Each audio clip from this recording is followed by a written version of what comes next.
Good morning. We're going to start a minute early. My name is Dennis Scoville, and I'm the President and Chief Executive Officer of the Miramar National Cemetery Support Foundation. And on behalf of the board, I want to welcome each and every one of you and thank you for attending. It's our pleasure to dedicate today a Veterans Tribute Tower in Carillon to commemorate the service of all veterans and to specifically honor one particular group that fought in Outpost Harry in the Korean War. It's taken us approximately 2 years to get to this point. It was a process that required the actual development of new regulations, and the tower that's behind me that you're facing is unique. This is the only one in the world at this point that looks like this and that has the capabilities of this tower. I want to begin by just having those that who served in the Korean War either stand or raise your hand. Those that served in the Korean War, please. Raise your hand. Thank you. I'm going to mention a few of those a little bit later as well. We're also very honored today to have several veteran leaders who have served this community and were instrumental in getting this cemetery launched and serving on the initial board of the foundation. The gentleman back here in the far left behind me, General Cardenas, is probably one of the most avid veteran leaders and supporters in San Diego County history. He's the gentleman that launched Jaeger when they broke the sound barrier. B-24 pilot in World War II, and he's Chairman Emeritus for this foundation. And in just a couple of minutes, we're going to ask him to lead us in the Pledge of Allegiance. In addition to General Cardenas, we also have Colonel Galen Seal, who just came in from Georgia. Would you stand, Galen, so they can see who you are? And Air Force Colonel, who was avid about getting the Carillon Tower here someday. He worked hard in his service on the board before he relocated to Georgia, and he was instrumental in the design requirements or criteria for this. This particular location behind me, interestingly, was set forth by our leaders in the master plan. And to the credit of our VA leaders, we've been able to maintain this critical spot for the cemetery. One other gentleman, Tom, if you're here, I'm not sure if Tom Spitgerber, is he here? Standing up. Another staunch leader and Navy captain and instrumental, working heavily with the VA program throughout San Diego County. So I want to thank them. Another gentleman who was instrumental is unfortunately not here, Jesse Ugaldi, but is Judy here? Right here in the front row. And her husband was a tremendous leader in the early stages for this cemetery. Back in 2015, early 2015, our foundation board petitioned the National Cemetery Administration and the Veterans Administration for the potential design, construction, and dedication of this tower. Within the United States National Cemeteries, I've been advised by our director, Rex Kern, that less than 30% of the cemeteries have these towers. And if you do see some in some other cemeteries, you're going to note that many of them are pretty plain and, in my opinion, not very attractive. And the company that made those is no longer making those. So when we set forth to come up with this particular tower, we did our research and we found the best company in the world right here in the United States for this type of project, and that's the Verdin Company out of Cincinnati, Ohio. We have present today Jim Verdin, you bet, and Suzanne Zeiser, his marketing director. But President Jim Verdin, would you stand right back here, and Suzanne. On behalf of our community, I want to tell you that they were absolutely amazing to work with. And the bottom line is they didn't make any profit off this tower. We went through so many design changes. We created new regulations through the VA to get here, but they put their heart into it, and they were on time, they were on budget, And anything that we asked of them, they were there immediately. We couldn't have asked for better people to contract, and last night we gave them the last check for the payment of this tower. But I thank them personally for being the type of people and leaders that they are. Speaking of budget, this would still be a dream if we had not had a couple of people step up. It would be beyond our financial reach for several years. The people that were critical to this, I'll give you a hint, and we're going to talk about them a little bit later. Their names start with Bob and then Bill. In your program, hopefully you've had a chance to get a program. There's a list of 12 contributors that were essential to this project. We unfortunately omitted 2 names from that program, and I'd like to identify Michelle McLeod from the Southwest Border Store in Stone, and Abby Magala from the Village Business Group that contributed. Now, many of the sponsors or the people involved in the construction, they did their share at reduced rates, or in some cases waived their bills entirely for this project, so that we came in within budget for the monies that we had. There's one person, however, that has been absolutely indispensable to this project. This would not have happened without this individual. You may have seen the kissing statue down on the waterfront near the Midway. He was the leader of that project and getting that in. I'm speaking of Pat Coy of the Wimmer, Yamada, and Coy firm, our landscape architect and environmental planning expert, and he and his team put in hundreds and hundreds of hours. They steered us from the initial petition to completion. He's been out here multiple times on this site. He's worked with our director, Rex, and he's been an absolute delight. And they advised us recently they waived their bill. They did it free. Pat?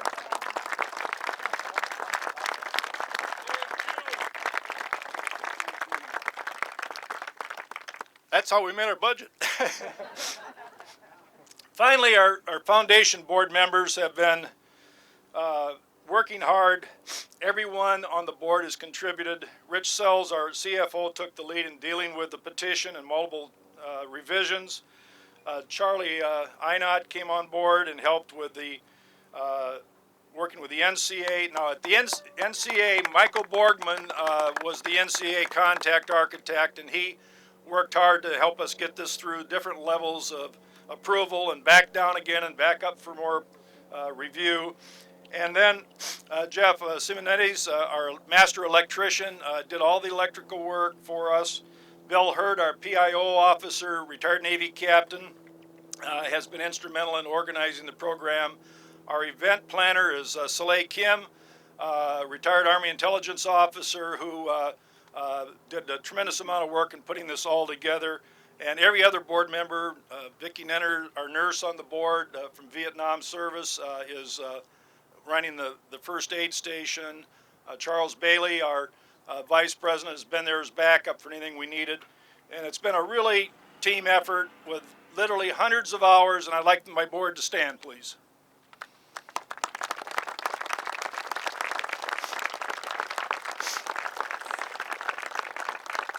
At this time, it's my privilege to briefly ask Rex Kern, our director, both for Fort Rosecrans and for Miramar National Cemeteries, to introduce a very important person in the NCA here on the West Coast and the Pacific region, Brad Phillips.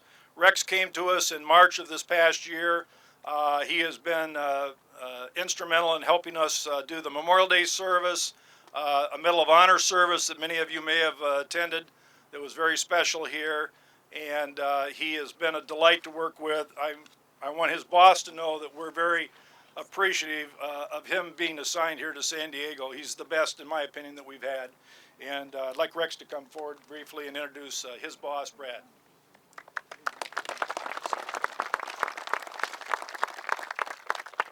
I didn't pay Danny to say that. You did? I did. So once again, welcome. My name is Rex Kern. I'm the director of the Miramar Fort Rosecrans National Cemeteries. It's been a great honor to work with the Support Foundation in getting the bell tower behind us established, erected, and operational. So I'm very pleased with that. It's my honor to do so. I'm a veteran myself, United States Navy, so this job is a passion for me. So ask any of my staff, they'll tell them I'm on them every day to make sure the place looks dressed right dress, and that's the way it should be.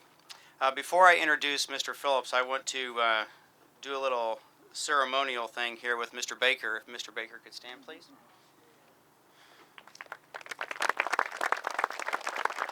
So Bob, this is the key to the Carillon, and when at that time comes for the dedication of the tolling of the bells, all you gotta do is press number 1, and you can press it as many times as you want. Thank Okay. you. So I'm gonna hand that to you. Don't press it yet. Do I have to give it back? You have to give it back. But it's your key to the cemetery for right now. Okay.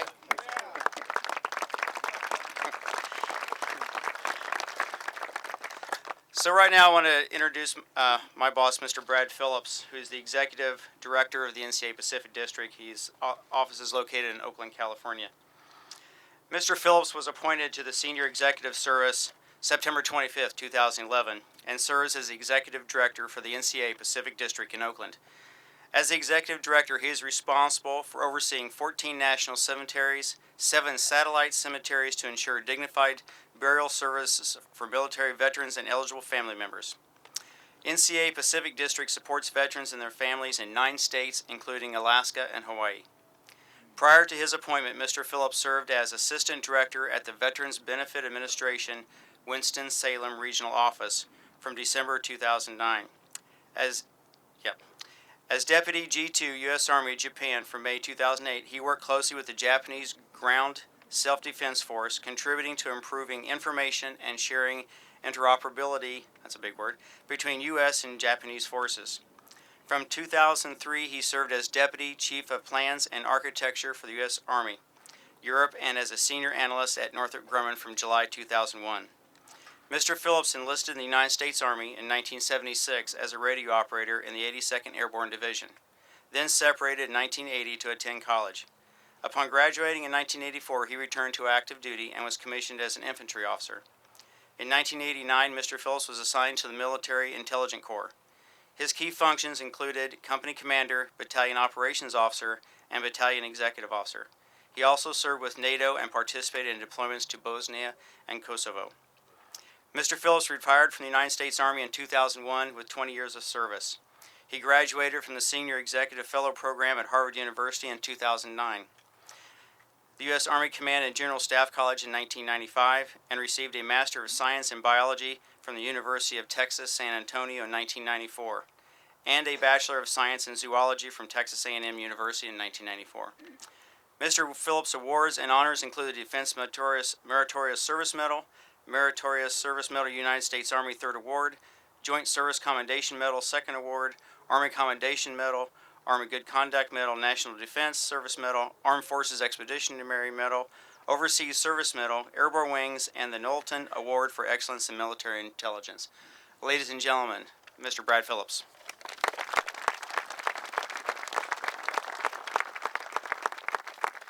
Good morning. Thank you, Rex. You're welcome, Brad. I'd like to welcome veterans, their families, distinguished guests to this very, very special day in the life of Miramar National Cemetery. It's my honor to be here today representing the Department of Veterans Affairs and dedicating the Veterans Tribute Tower in Carillon on this Veterans Day.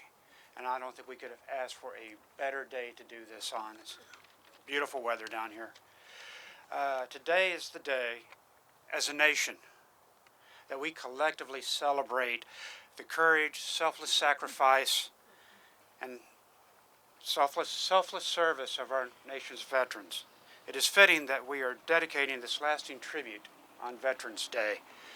The tower in the Carillon is in honor of the soldiers of the 3rd Infantry Division who fought in the June 1953 Battle of Outpost Terry during the Korean War, and honors veterans from all of the U.S. military services. Mr. Bob Baker, who is the principal benefactor of this project, is a veteran that fought in the Battle of Outpost Terry. I'd like to thank the Miramar National Cemetery Support Foundation, Mr. Bob Baker, and the San Diego County Supervisor, Bill Horn, for making this lasting tribute possible. Every day that you visit a VA National Cemetery, you honor the services of our veterans. We appreciate the contributions of the Support Foundation, their efforts to bring the community together today on this day so that we may honor the sacrifice and selfless service of our nation's veterans and heroes. Thank you very much, and I hope you appreciate the sacrifices that our veterans have made, and I hope you enjoy the dedication of the Tower and Carillon today as we go through this program. Thank you.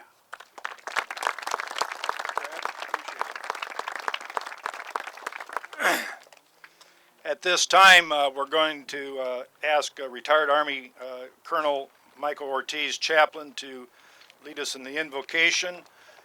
Stand if you can, if you're able, and then after the invocation, remain standing because I'll call on the posting of the colors by the University City High School Junior ROTC.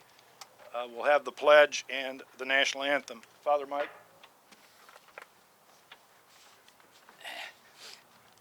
Let's bow our heads in prayer. Almighty God, you have provided us many evidences and symbols of our intervention in our lives. Assurance that you are with us constantly. Today we have before us a symbol of sacrifices of thousands of men and women who made the ultimate sacrifice.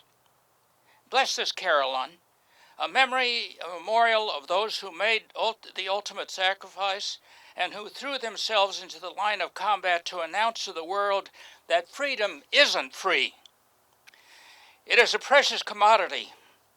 May we never forget those who fought the good fight, nor must we forget those who went into battle and returned home. We ask you to help the wounded warriors in hospitals all across our country. We humbly and gratefully offer this prayer in your great and glorious name. Amen. Amen.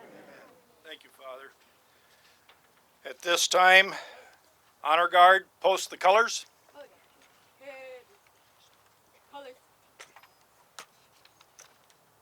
Seats. Ready. Cut. Forward. March.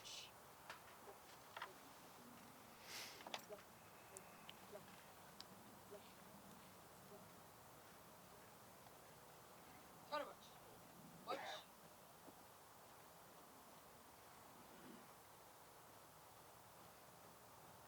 Color guard. Halt. Present. Colors.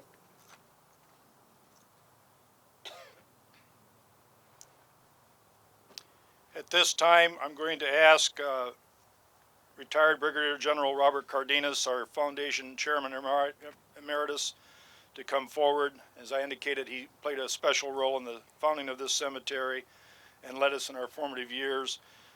We'd be honored, General, if you'd step forward and lead us in the pledge.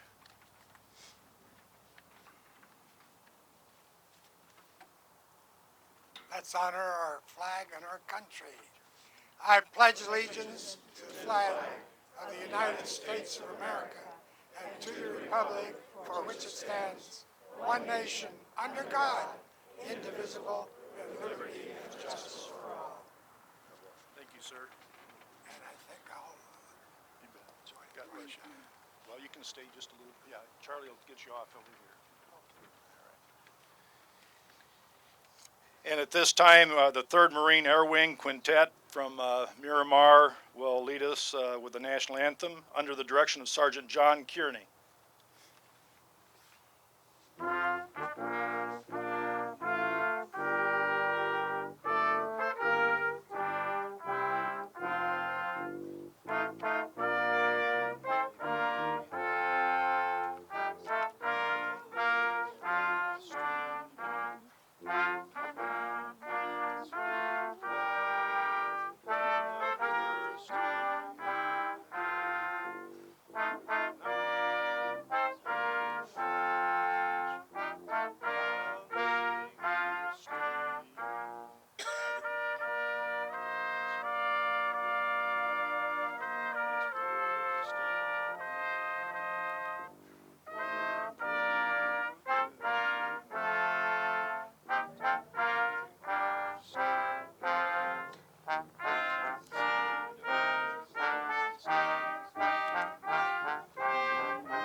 Honor guard, retire the colors. Color. Heavy. Color. Forward. March.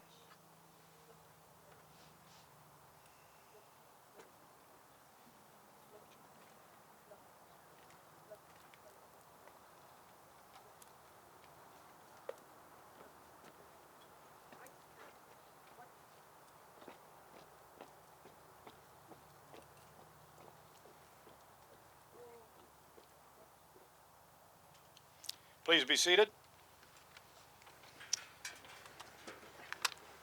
Before we proceed further, there are some very special people that have been in support of this community and are here today. Congressman Susan Davis, would you please stand, Susan? There she is, thank you. Duncan Hunter's representative, Congressman Duncan Hunter's representative, Wes Sherman. And I don't know, did Scott Peters make it? He was going to try, but I'm not sure if he's here. We also have, I believe, 2 Medal of Honor recipients. John Baca, are you here? Okay, and Robert Modrajewski. Robert here? Thank you. At this time, it's my pleasure to introduce Supervisor Bill Horn. He was really the moving force for this cemetery's avenue of flags that you've seen as you came in. The only cemetery in the country with that display. That was dedicated in January of 2012, and it's unique among VA-operated cemeteries and really a true focal point for this cemetery. Well, because of who he is, when we were fundraising for this, we went back to visit with Supervisor Horn, who, by the way, was awarded the Bronze Star for his service as a Marine captain in Vietnam. And after about 2 minutes, he approved a recommendation to the Board of Supervisors under the Neighborhood Reinvestment Program for $78,000 towards this project. I couldn't believe it was that easy, but his heart was there, and he persuaded a unanimous vote for that $78,000 contribution towards this carillon. That has been a great help in getting this completed and meeting the schedule that we'd hoped for. I'd like to personally thank Bill Horn and the entire Board of Supervisors for their commitment to this veterans community and cemetery.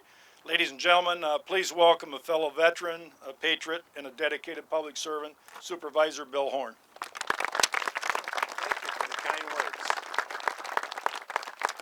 I said thank you for the kind words. I've been on the Board of Supervisors for 21 years. I got 2 more to go, then they throw me off. So if you guys want more money, you have to come back within the 2 years.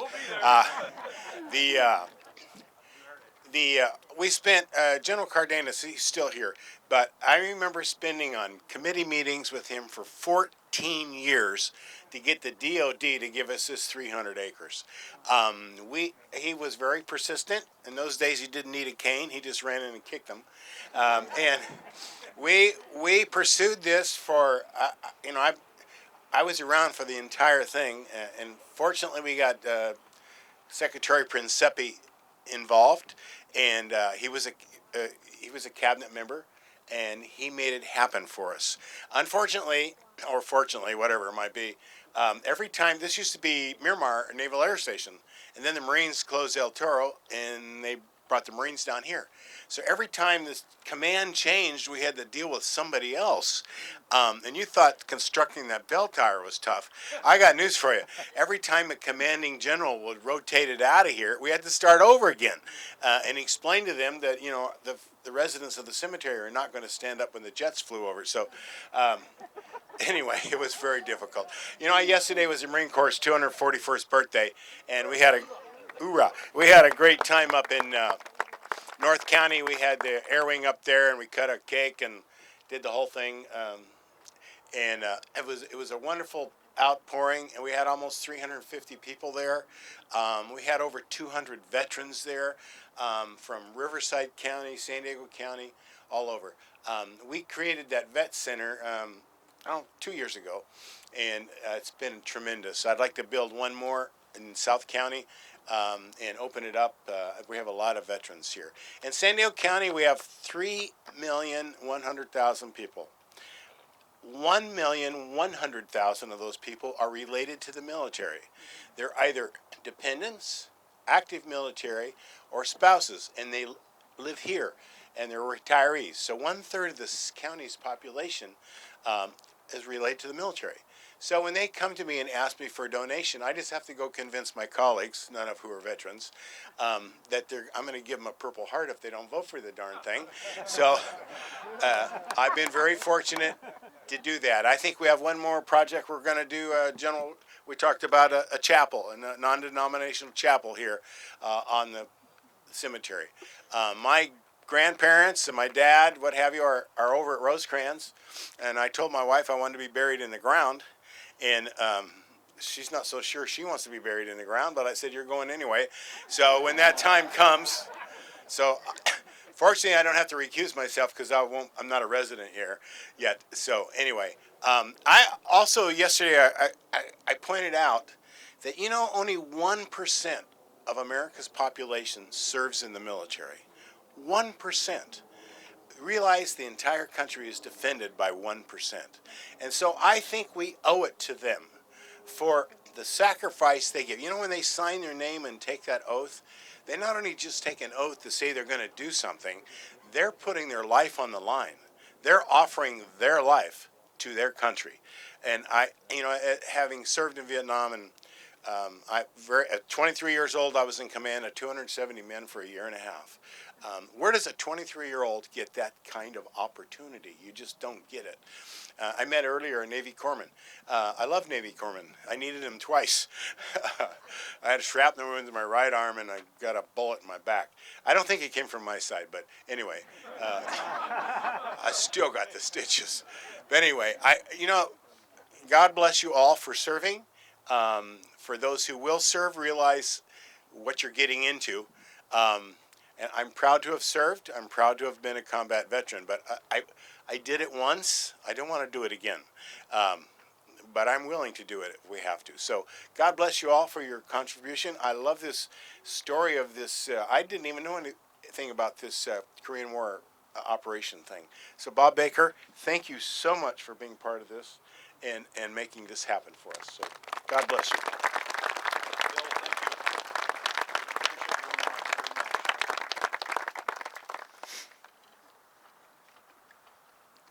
I'm very pleased this morning to introduce our featured speaker. He is the civilian aide covering Southern California for the Secretary of the Army, Eric Fanning. Colonel William Gang is a West Point graduate, U.S. Army, retired, lives in Rancho Santa Fe with his wife, Catherine, and he works closely with Army commands and serves as the Secretary's personal representative at official functions. He graduated from West Point in '66 and served a combined 28 years active duty and reserve duty. Served in Vietnam, was awarded 2 Bronze Star medals for valor, a Bronze Star for meritorious service, 2 air medals, the Republic of Vietnam Cross of Gallantry, and the Valorious Unit Citation. After leaving active duty, he worked, that was after about 8 years of active duty. He worked for more than 40 years in engineering and technical sales, training and consulting. He has held important high-level management positions in the defense and nuclear power industries and in telecommunications.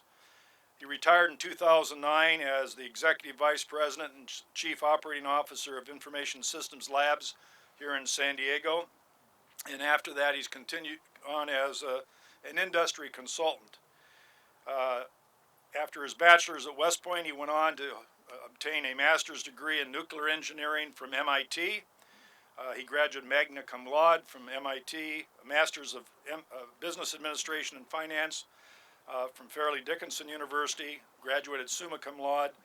Ladies and gentlemen, I'm pleased to have with us today and to welcome the civilian aide to the Secretary of the Army, Colonel William Gang.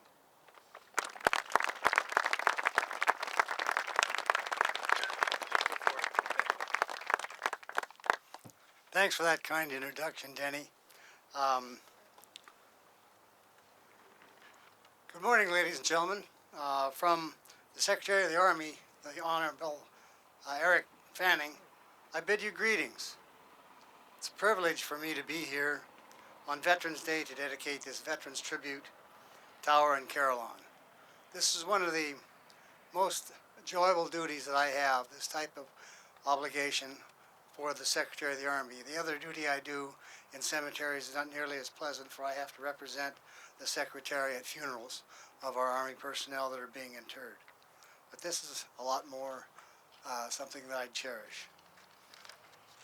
After over 4 decades of Army service, Veterans Day is a holiday that I really cherish, along with 4,554,874 other veterans that are still on the rolls, as this is a holiday that we have truly earned.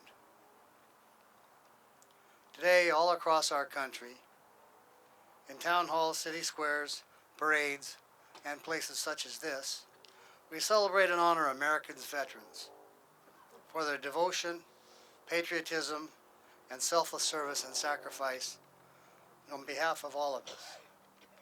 We join hands in the name of peace and freedom to pay them proper tribute, to say thanks, for it is their loyalty to their country and their own great courage which have made us what we are today and what we've been for more than 2 centuries. The world's indispensable nation, land of the free and the home of the brave, a beacon of hope in an often troubled world. Regardless of which military branch our veterans have served, Army, Navy, Air Force, Marines, or Coast Guard, this day belongs to all of them, just as it belongs to the vast generations of patriots who came before. From the Minutemen who won our independence, today's warriors turning back aggression all around the world. The line of Americans willing to risk their lives for this land and the ideals and people they love is long and never ending. Each of them is part of our military's patriotic legacy. They have served with honor and with dignity. They have served in different places and in different ways, but serve they have. They've not only fought our wars, they have preserved the peace, whether in faraway lands or at home station. They have lived uncommon lives under a common banner, a love of country and service to their fellow man. It is therefore fitting that we pause as a nation, as a people, to recognize their service and sacrifices. President Calvin Coolidge said long ago, "The nation which forgets its defenders will itself be forgotten." Well, America doesn't have that problem. Your attendance here today attests to that. We will never forget our veterans, nor will we ever forget our POWs and MIAs who have yet to be accounted for. This is the solemn promise of a grateful nation. I might also add that we will not forget the families of those veterans either, for they too have served and sacrificed, and deserve our thanks and admiration. May we have a round of applause for our families, please.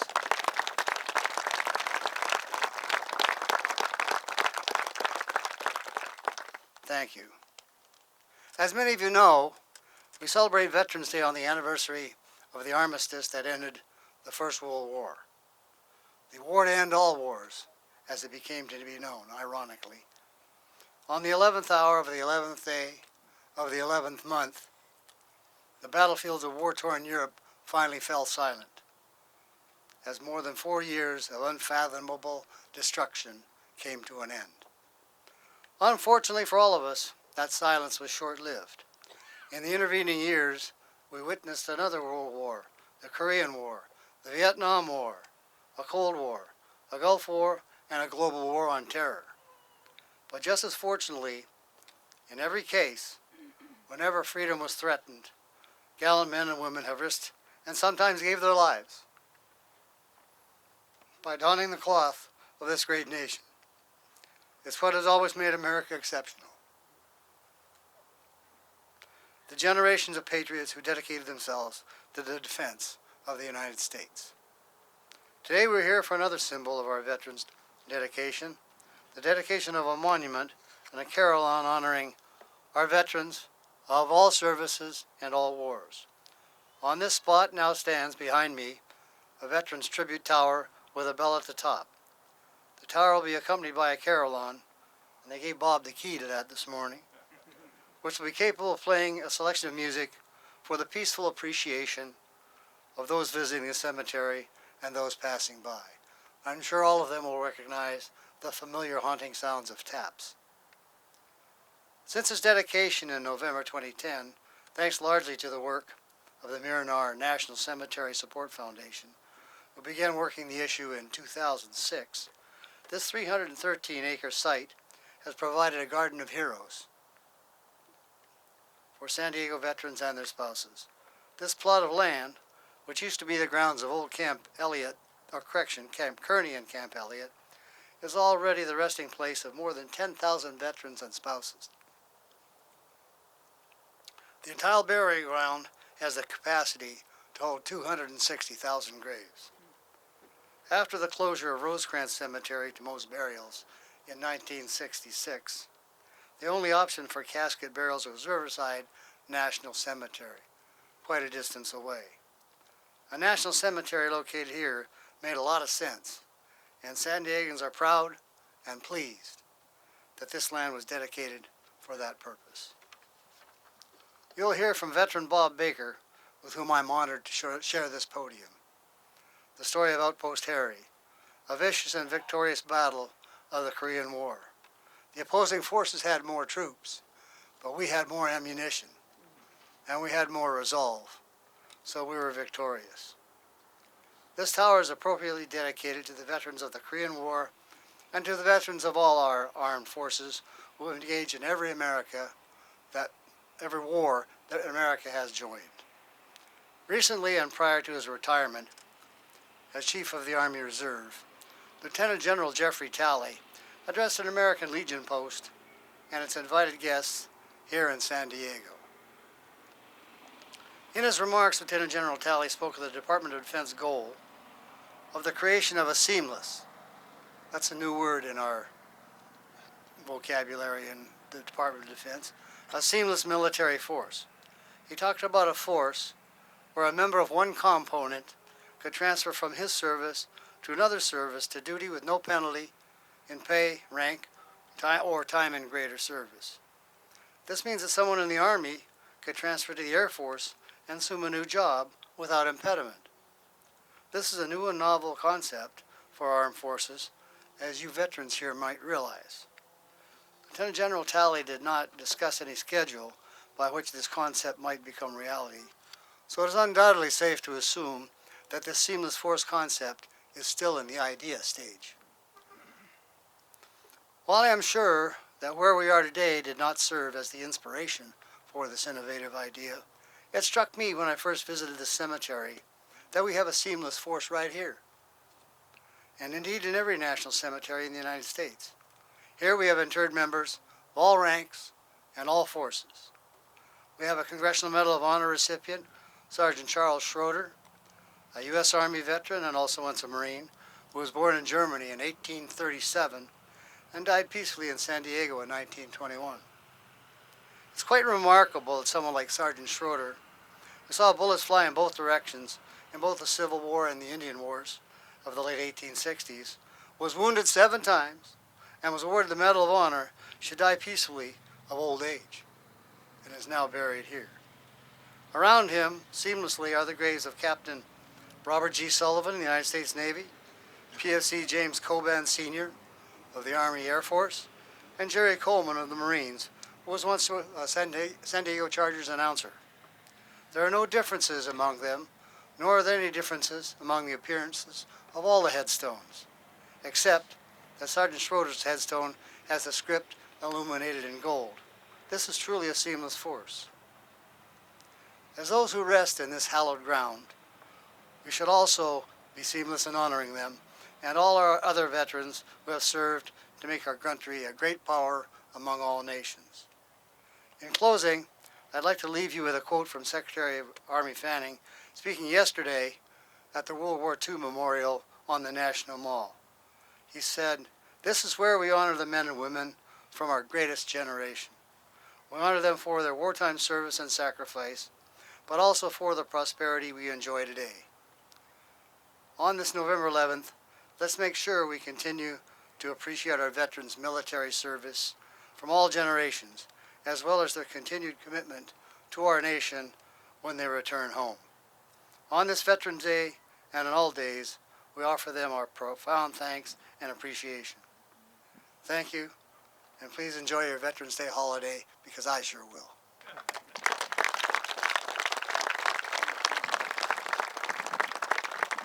Thank you, sir, very much. Is this yours here?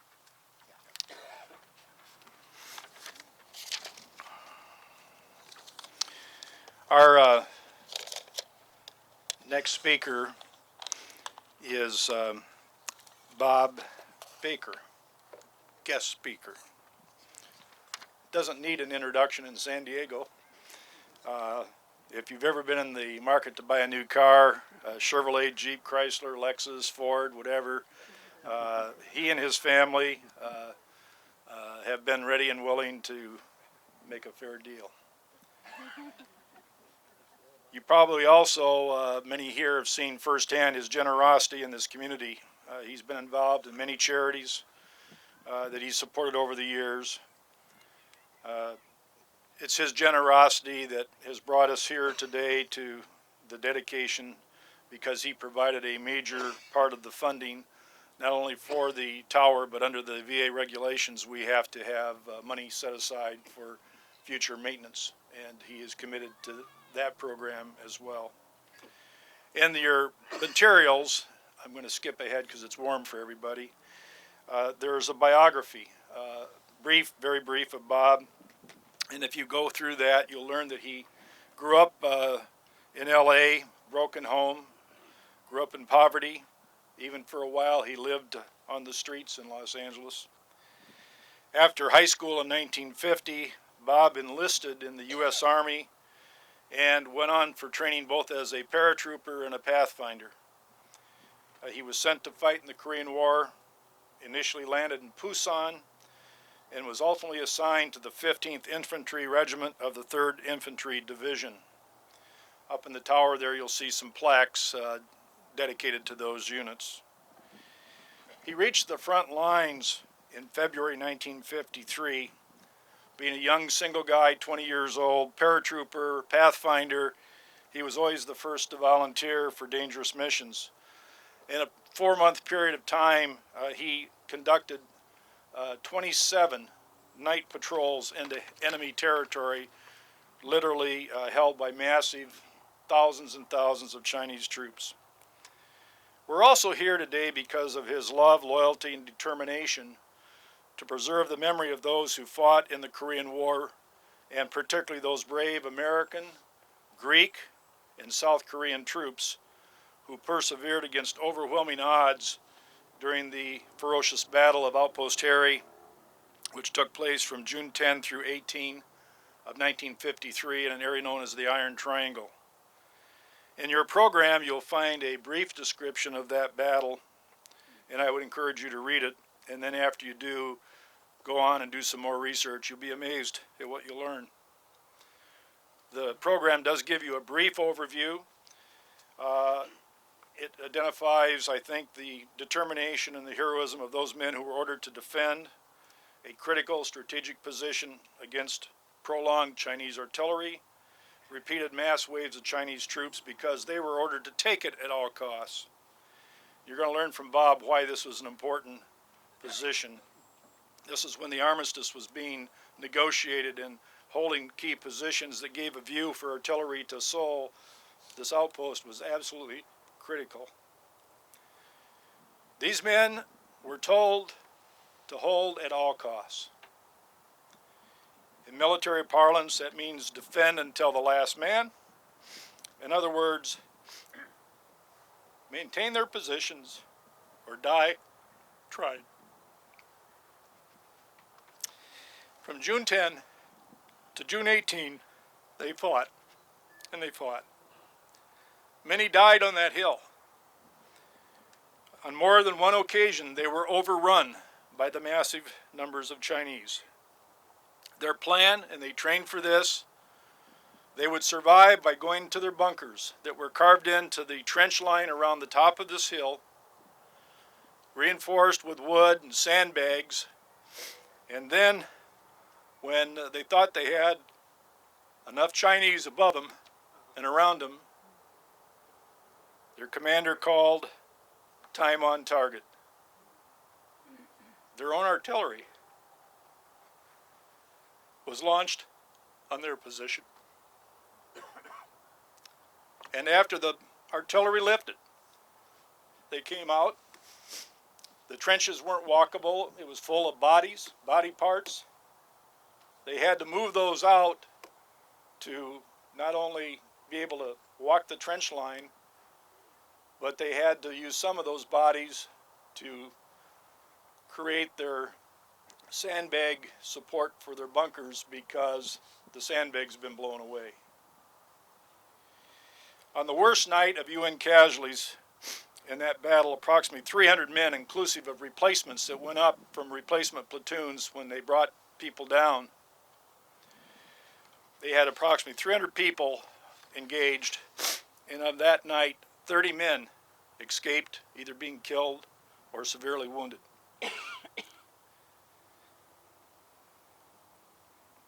Bob Baker was in the thick of the fighting, often in hand combat as the Chinese swarmed the trenches.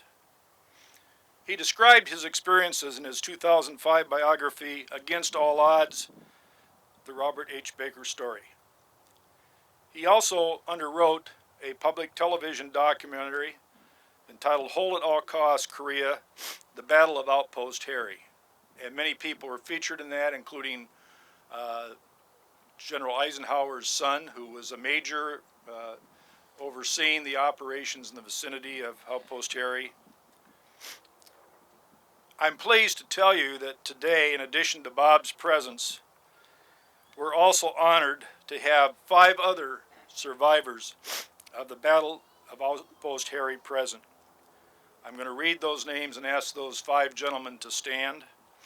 Freeman Bradford, Jim Halfer, Doug Jones, John Lodi, and David Mills.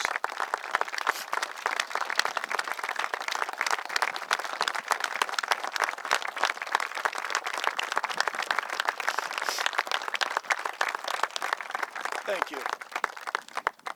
After the Korean War, Bob and his comrades returned to civilian life. And as we know, Bob has made a success of his life. He married and raised a wonderful family. He became a top automobile salesman and eventually formed the Bob Baker Auto Group.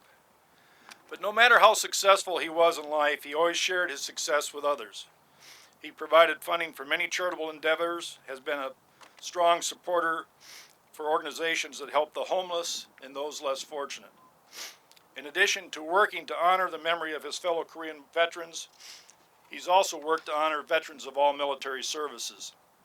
Bob is a major donor for the new National Museum of the United States Army, which will be built in Virginia in the very near future.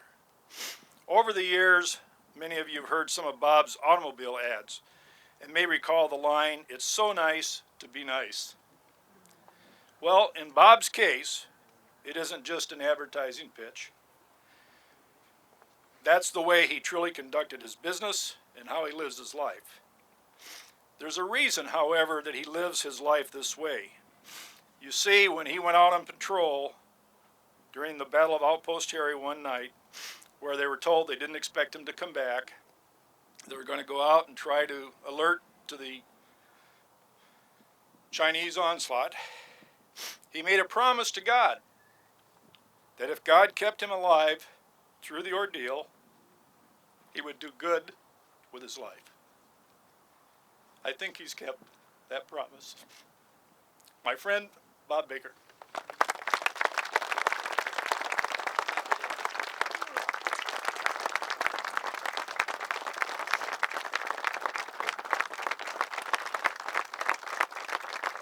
Won't push the button till I'm through.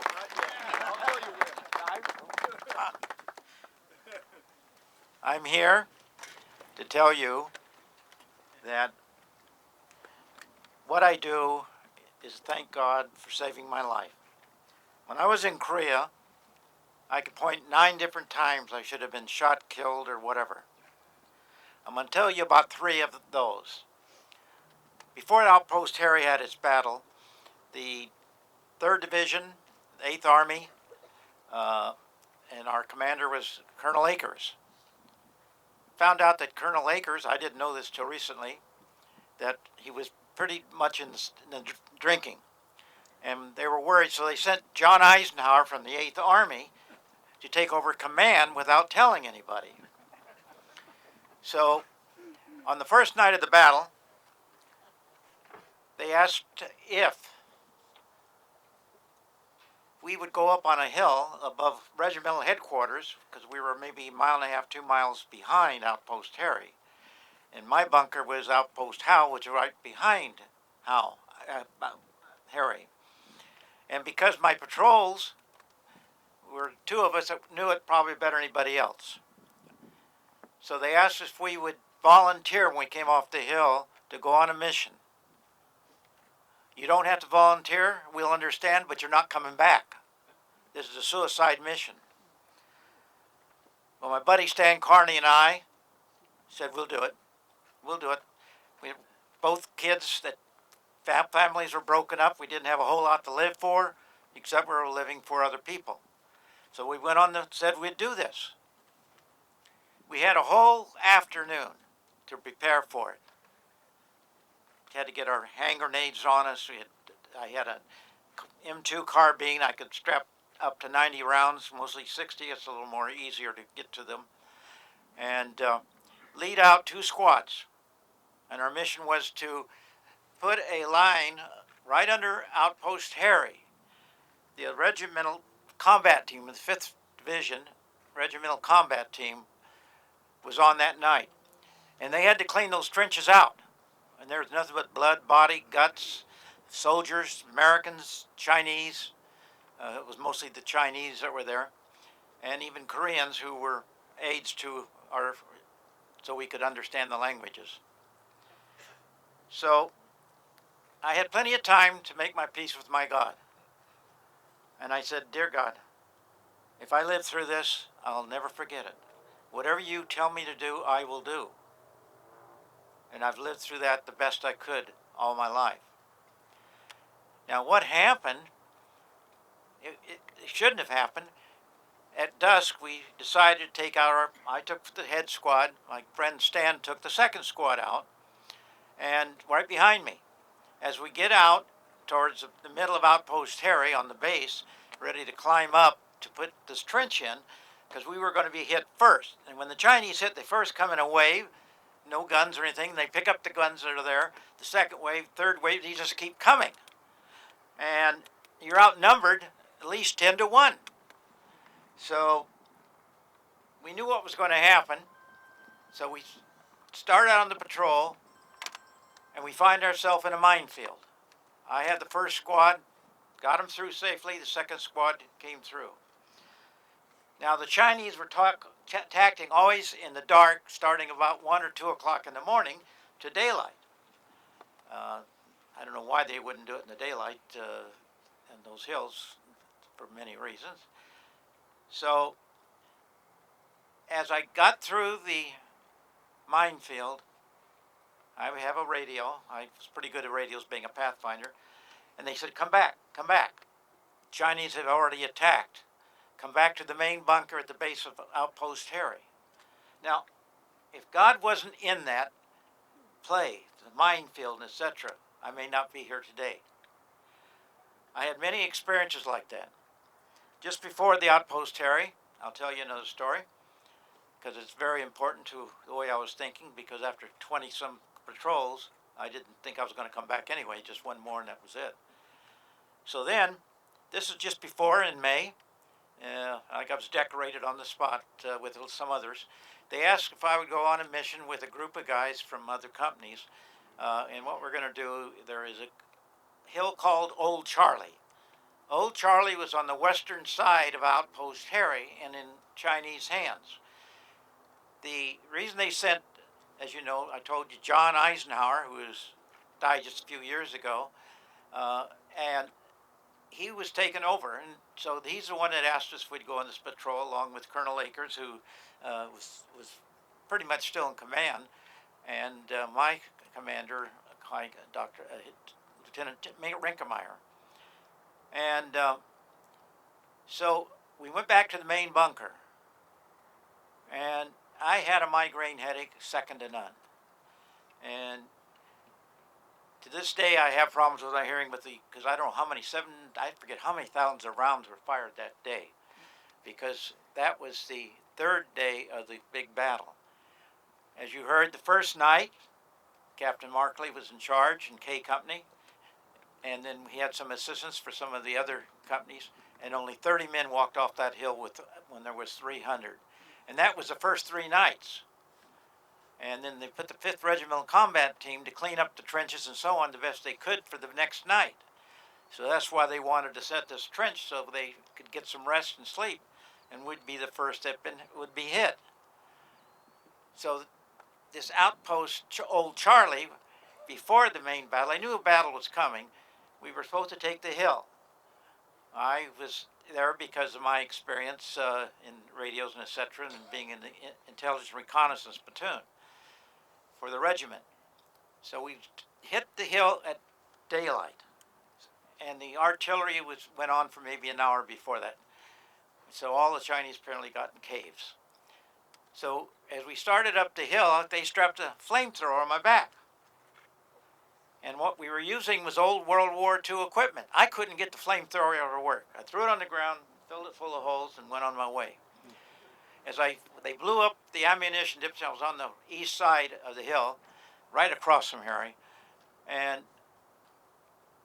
I saw these Chinese, and this soldier that helped blow up the thing ran right across in front of me and got 3 burp gun slugs and fell right in front of me. They were meant for me. So again, God protected me. Later on, I wanted to find out what happened to this man. I found a soldier in my group that knew about the patrol, and he thought he knew who the man was. So I got a number, called it, and his son calls me. He says, "You want to talk to my dad?" And I said, "Yes." He says, "Why? I hate him." I said, "Why do you hate your dad?" Well, he came back from the war, and he became an alcoholic. My mother started drinking, and I had 2 sisters and myself, and they put us in a home to be adopted. Luckily, all 3 of us were adopted and had a good life and got out of it. I said, "Do you know your father got decorated on the spot for his bravery on this battle, on Old Charlie?" He said, "No, my dad was a hero." He changed his whole life at that moment, knowing that his dad did something good. And he almost gave up his life because he did survive and get home. And they knew what they had to do because they knew they were alcoholics. They took the 3 children, took them to an adoption center. But again, that's one of the 9 lives that I almost lost at different times. I thought you'd like to hear that story. Now, I have guilt. My guilt is, why did I come home and all I have is a cut on my right leg? I'm going to tell you how that happened. Prior to the outpost battle, Harry, we were going out to other outposts to bring back prisoners or go on patrols and capture prisoners and bring them in for interrogation because I knew this big battle was coming up.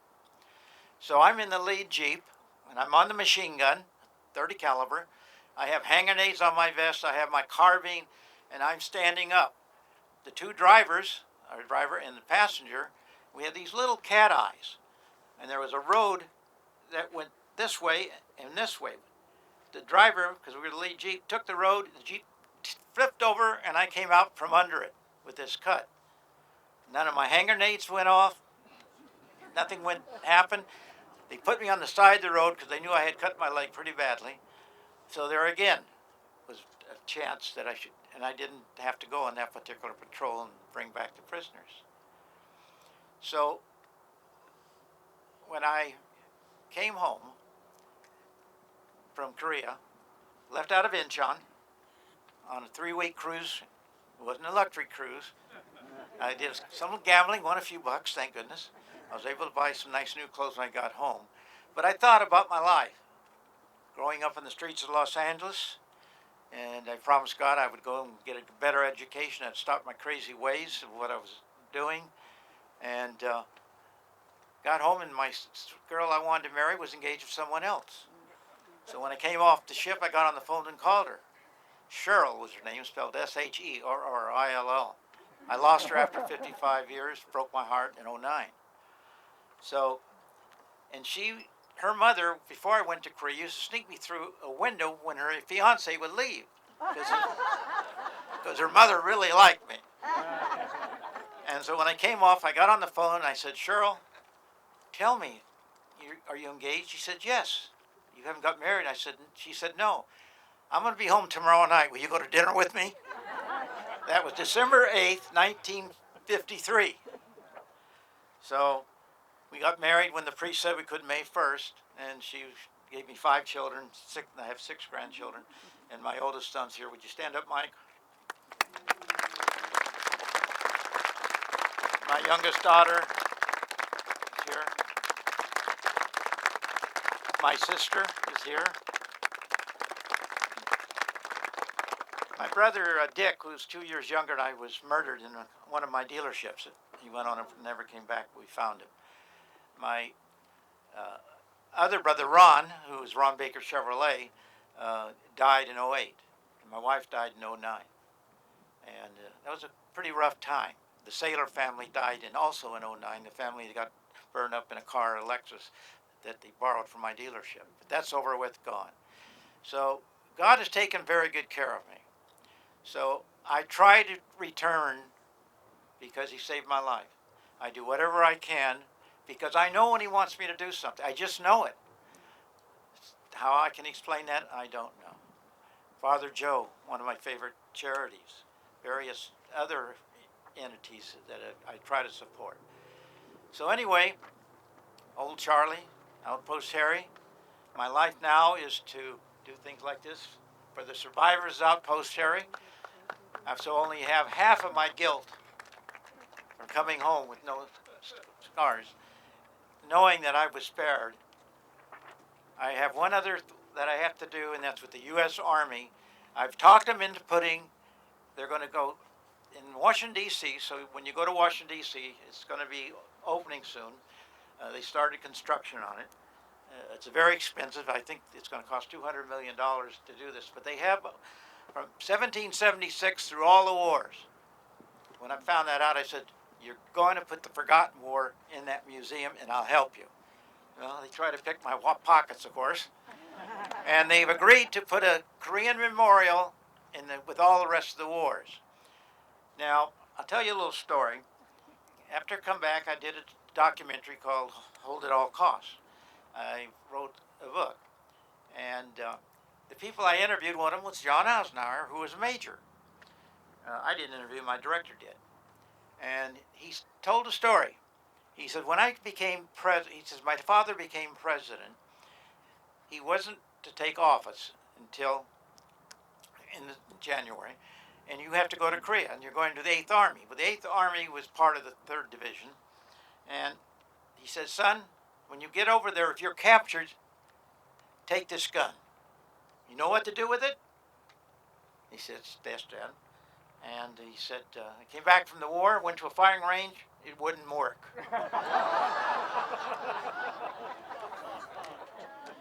And he died, John did die, he's a 3-star general. And I'm working with 3 generals with the museum based on the Korean War because I have so much paraphernalia. If you really want to hear the story of the first part of the Korean War, it's on 11 discs. It's a huge book called The Coldest Winter. It ends at the peace talks. Now the peace talks ended, and the peace treaty was July 27, 1953. I was on patrol that night before the peace talk. And I said, I sure don't want to be the last one left here dead. And it wasn't we had a little firefight, as we call them, but not bad. So I decided to make my documentary, Hold at All Costs. It's been on KPBS a number of times, but it's going to be given to the U.S. Army. The history I have of all the speakers, Newt Gingrich, previous Senator Lugar, Ollie North, and a number of other people, and one Democrat, really. He was in the, but he came out. He was up in the movie that or it was on KBS, to the Chosen Reservoir, and he came out and he got a Bronze Star, and so he helped me try to get some medals I didn't get. But anyway, I want you to know that I really enjoy the tower. So can we turn it on? I'll let Jenny do that. Well, you're going to have the honor, and first of all, thank you, Bob. I guess this is not the last time I want to see you. No.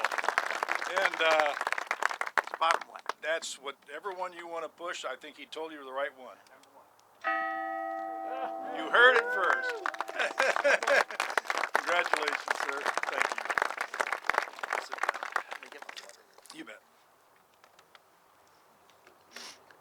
Are you guys going to play now or at the right? Yeah.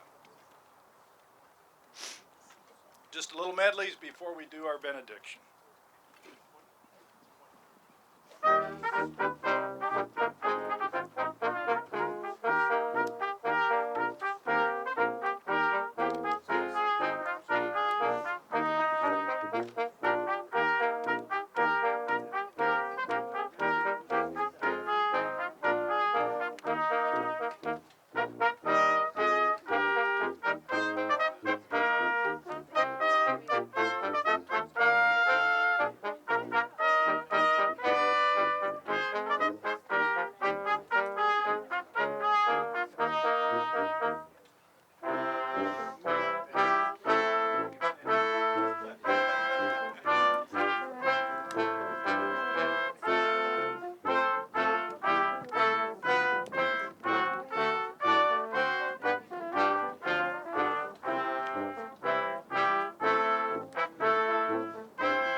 Thank you very much.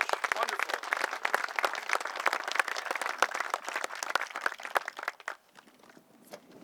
We're going to ask Chaplain Ortiz to lead us in the benediction, and then I'll have a couple of closing comments.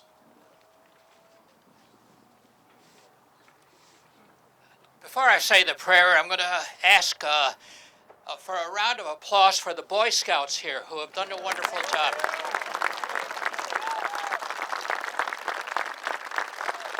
our future military. Heavenly Father, as we depart this hallowed place, we pledge never, never to forget the sacrifices made by so many men and women in uniform. We pledge to not forget the wives, the sons, the daughters who continue to bear the burden of a lost loved one. Bless us all, dear God. Be with us always. Bless our great country. Amen.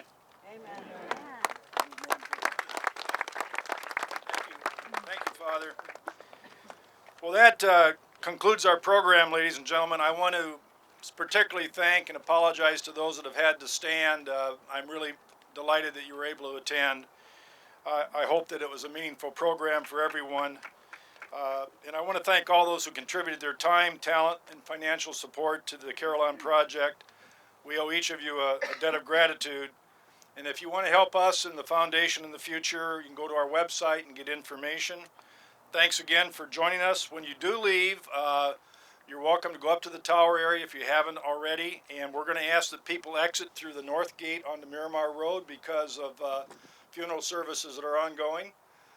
And drive safely. And now we have one last highlight. Our director, would you do the honor?